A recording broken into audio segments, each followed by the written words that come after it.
Using smart cruise control inside of Genesis vehicles is a very straightforward process. So you've got a series of different buttons alongside. This one's going to let you toggle the system on or off. You can then set, so either increase or decrease 1 kilometer or 1 mile per hour at a time.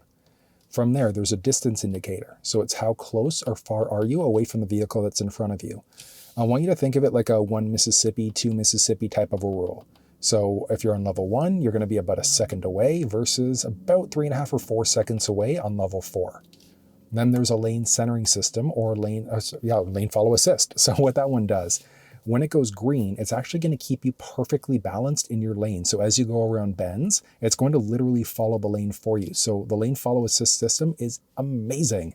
So it's not full self-driving, but when you have these systems active, it's very close, but you do have to keep your hands on the steering wheel. So after about 30 seconds or so without your hands on the wheel, eventually it's going to tell you to put your hands back on the steering wheel. So it is good from a safety perspective there. So again, the rundown, turn it on or off, increase or decrease 1 kilometer, 1 mile per hour at a time. You can cancel, resume, whatever the case may be. And then you've also got your distance indicator. Now, this is also a Genesis that's electric. So regular Genesis vehicles will have regular paddle shifters, but if you want to walk through on how regular paddles work, you'll find that down in the description of this video.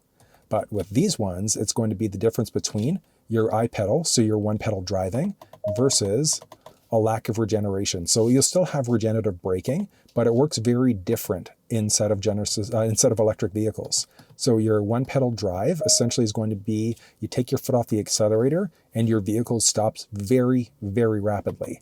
Versus if you're on level 0, level 1, whatever the case may be, think of it more like a traditional internal combustion engine instead. So level 0, you take your foot off the accelerator, there's not much resistance, so you're going to slow down gradually, versus the I-pedal drive, you're going to slow down very rapidly instead. But let's go for a quick little spin, and let's show you how this thing works in real life. It is very, very neat. I love that infotainment system. It's good. But if you want a full walkthrough as well on the steering wheel buttons, the cluster screen, or the infotainment, you'll find it down in the description of this video.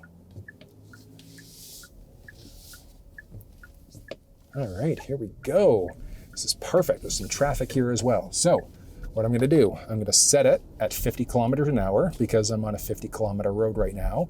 And you can see there, like it's at 50 kilometers an hour, but I am not going 50. Like I'm going 25, 24, 23, 22, etc. So it's slowing me down very, very rapidly there. So brilliant safety from that perspective. And I'm just on a regular city street, which is why I've got it set at level 0, or level 1, I should say, for the distance. If you were on a highway, generally find level 2 or level 3 is pretty good. But we're cruising right now, and this is really beneficial, especially if you've got a lead foot, because the vehicle is going to kind of keep your speed in check, which I think is very, very useful if you tend to have a lead foot. I find it more so in electric vehicles because I don't know about you, but it's easy to fly inside of an electric. But watch this. Okay, so I've come down to a complete stop. So it does have stop and go. Once the car in front of me starts to drive, I can push up or hit the gas. Look at that, leading vehicle's driving away. So it's telling me, hey, pay attention, something's going on. So I push the little up button there, and then that one's going to start the vehicle driving again. So again, great safety setting, great safety system there.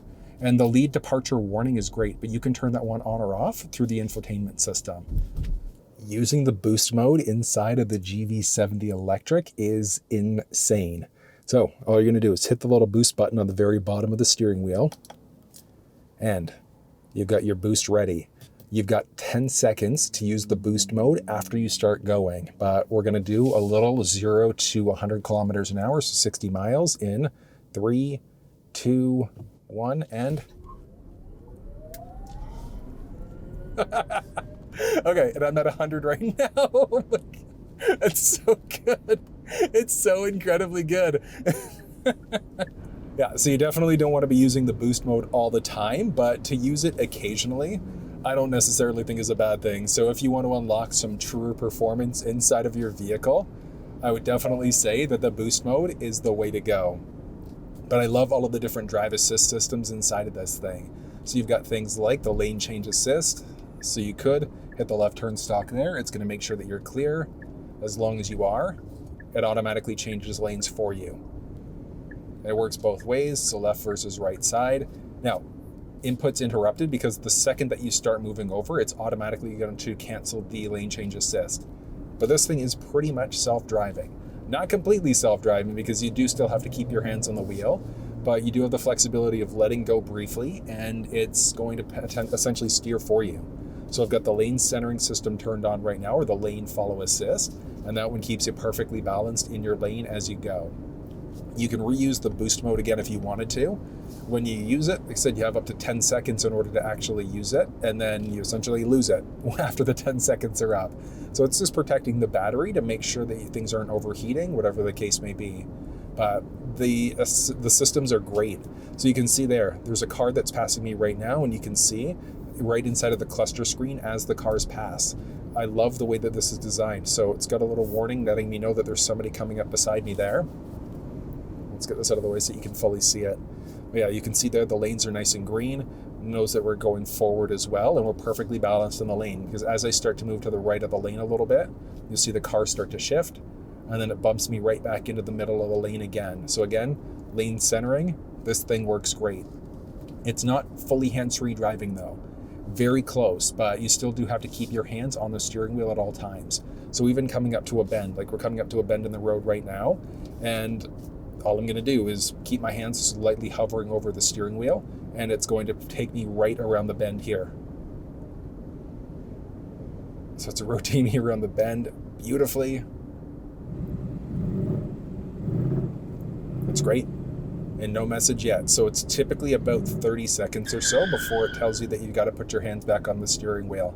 But if you lose focus for a brief second, kids behind you are screaming. If you're rubbernecking because you're an idiot and you're looking at a crash on the other side of the road, at least the vehicle will keep you perfectly balanced in your lane as you go. But that's what you need to know about the adaptive cruise, or the smart cruise control system inside of Genesis vehicles.